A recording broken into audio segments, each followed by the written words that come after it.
questionnaires is that designing a good questionnaire is a really, really difficult thing. People spend months designing good experiments, testing the validity, reevaluating the different items, rephrasing, etc., to make sure that they can measure the concept as well as they can. The take-home message there is, if there's an existing questionnaire that measures the thing that you want to do, use that existing questionnaire and don't try to make it up. Because someone already did a lot of work for you. And questionnaires are typically freely available online to use.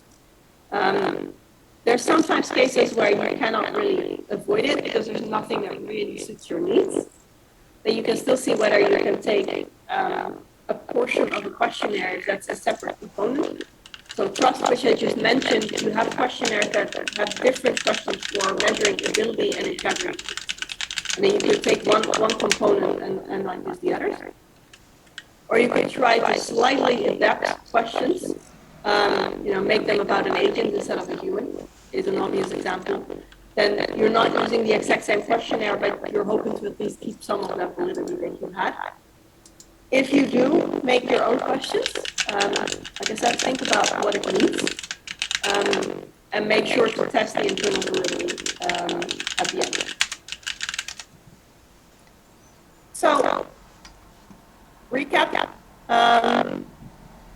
Different ways of measuring things have different forms of objectivity. What people feel, people can typically change how much they are sweating. It's really hard to stop your heart rate from going up when you're stressed. How people act, they at least have some sort of control over, right? People might smile a lot and still not be happy. So if you want to see how happy someone is, then smiling can be a very indicative behavior, but it's not necessarily exactly the same thing. What people say in these questions is, of course, the least objective.